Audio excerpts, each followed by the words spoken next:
Always great to talk to our next guest, the host of the Pickaxe and Roll podcast here on My Sports, as well as the Nuggets lead writer, Brian Blackburn, joins us. NBA Blackburn is the handle. Thanks for joining us, Ryan.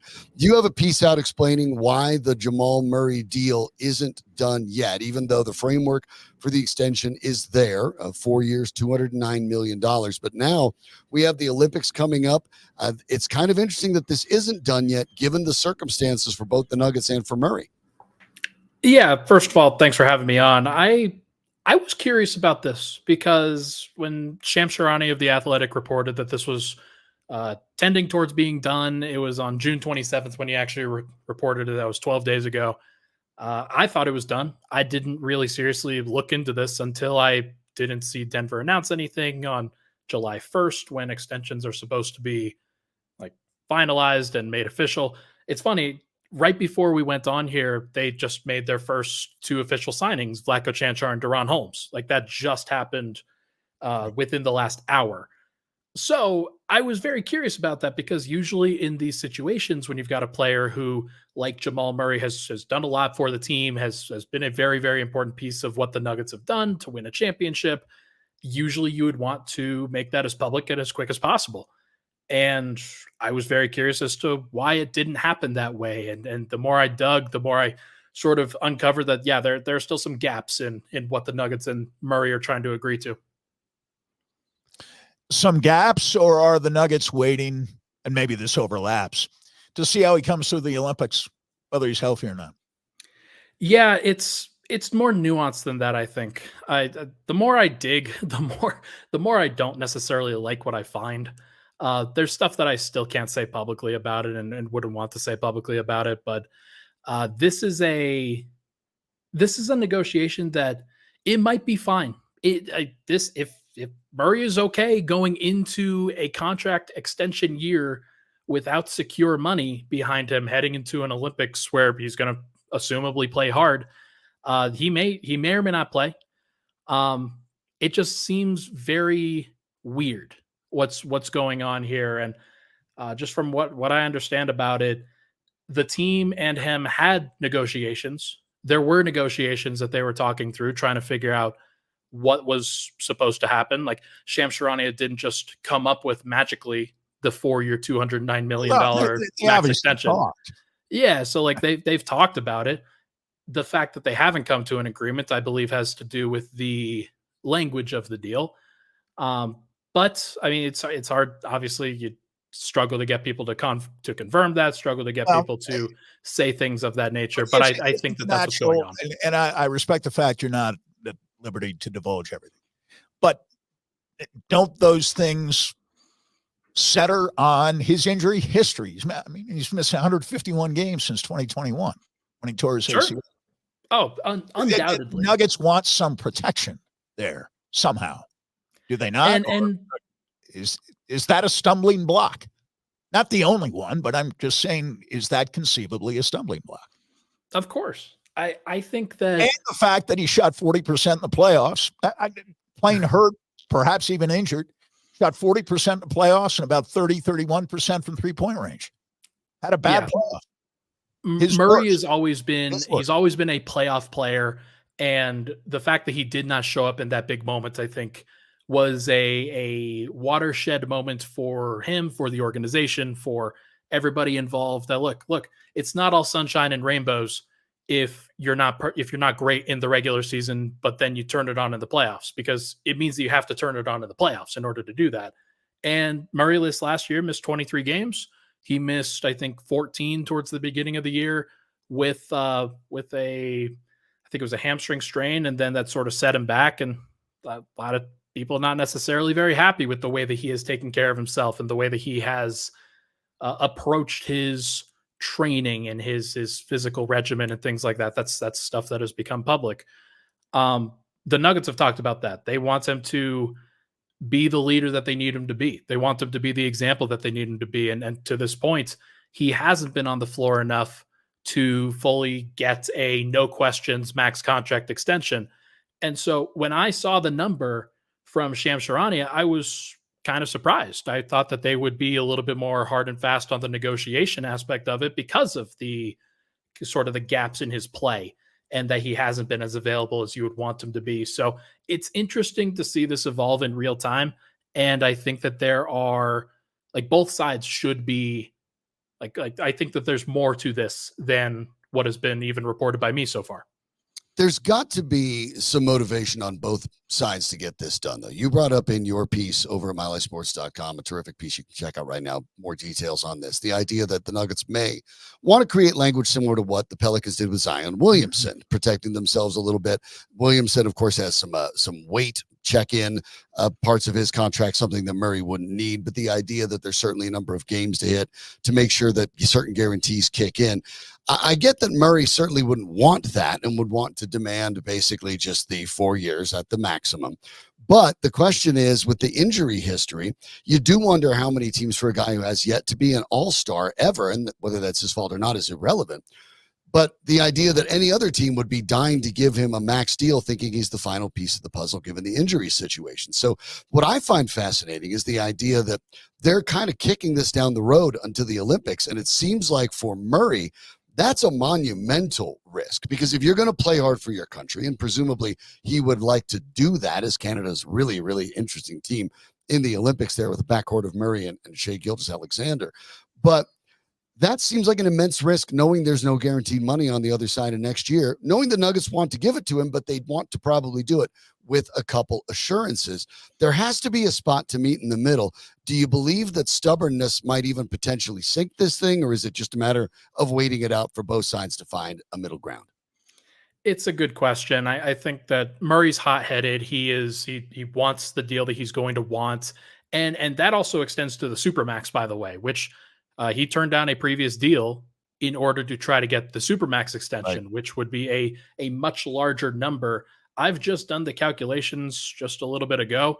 It would be if he qualified, if he was an all NBA player next year, it would be a 5-year, $314 million Supermax extension. So that's $105 million more.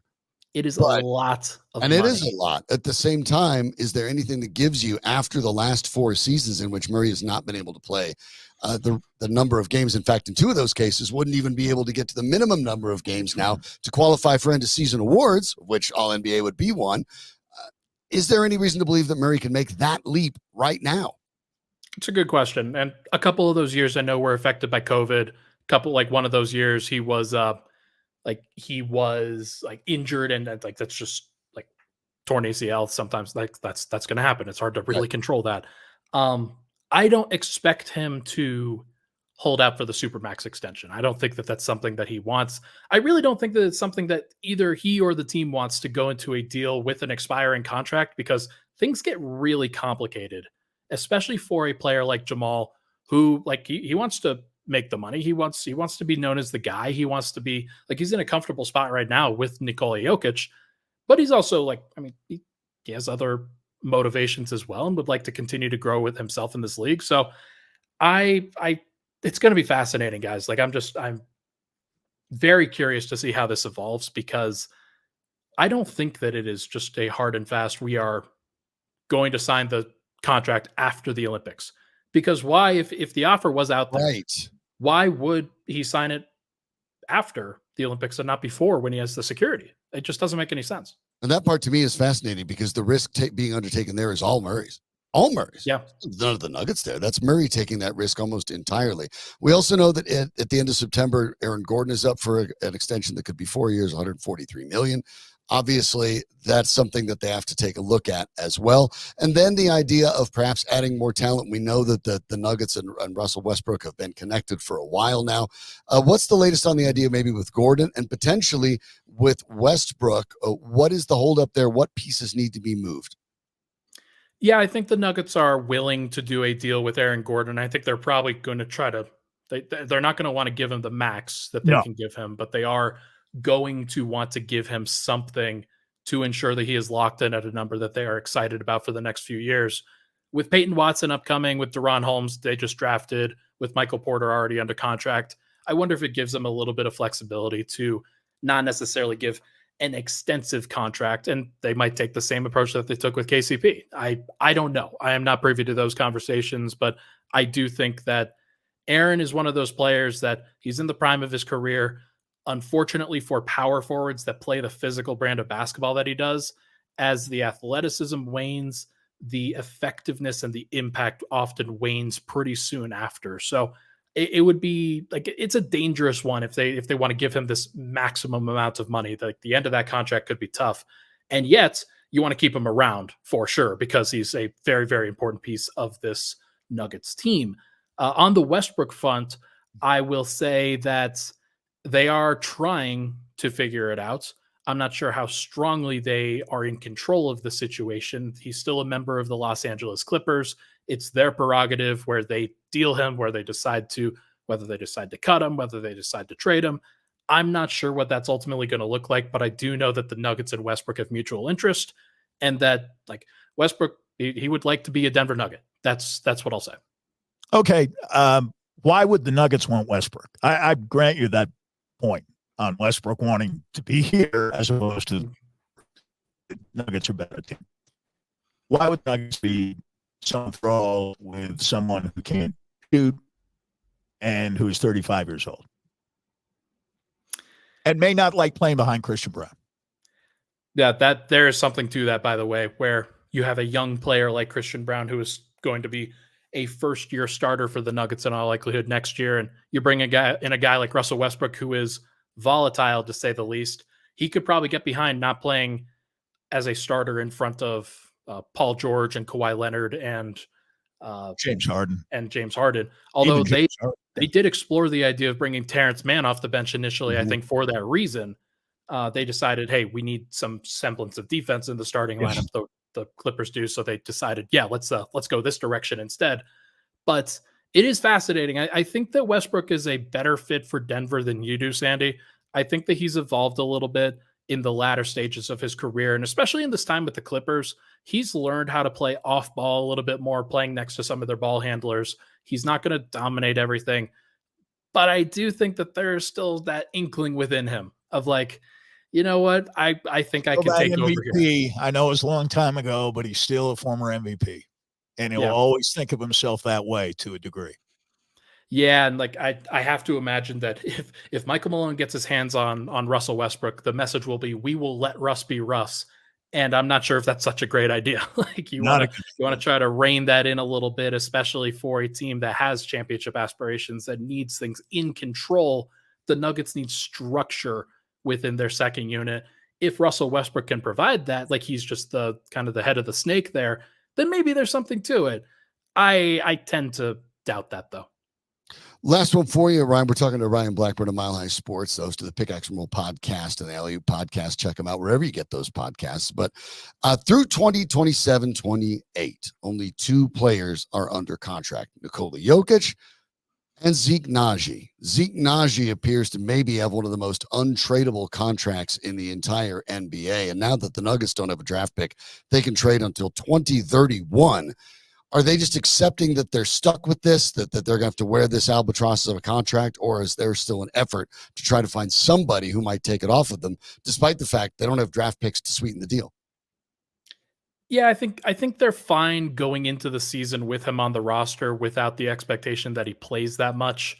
I don't know if they fully expected this to be such a bad contract, where teams were a little bit apprehensive about taking on a 23-year-old, because that's what he is at the end of the day. The problem is that he just hasn't really shown a lot of skill development with Denver. The shooting has really fallen off, and I think his confidence is like, it's in a really tough place right now with the team. And I don't know how much Michael Malone actually trusts him to do the job that the Nuggets would ask him to do. So if I'm Denver in this situation, I'm trying to hold out for the right deal, because he's the fifth highest paid player on the team. You want him to be a matching salary in one of these trades where you add in another piece that can actually help the roster. But whether that helps or not, whether they can do that or not, that remains to be seen. I don't think that a lot of teams want to take on 4 years of a contract for a player who, like, he fell out of Denver's backup center rotation, and that included DeAndre Jordan. So like that's a tough place to be. Yeah, obviously Jordan, and then they drafted Deron Holmes to potentially take some of that away as well. There doesn't seem to be room for Najee, at least for the Denver Nuggets on the floor, but they have to pay him. As Brian said, 5th highest paid player on the roster this year. He is Ryan Blackburn. Make sure you check out all the terrific work he does at Mile High Sports. Go read that deal on the Jamal Murray contract. It's a terrific piece that explains it in much more detail than we were able to go into here. So go check it out, and check out the podcast while you're at it too, the Pickaxe and Roll and the Alley podcast. Always good to talk to you. It is going to be a fascinating offseason, even though it feels like the Nuggets are close to done. How they stack up watching the rest of the NBA move in this salary cap apron laden world will be fascinating. Thanks a lot for all the insight, Ryan. Thanks, Shawn. Thanks, Andy. All right, appreciate it. Ryan Blackburn joining us. And sometimes it's about, in Michael Malone's case, it's getting his guys.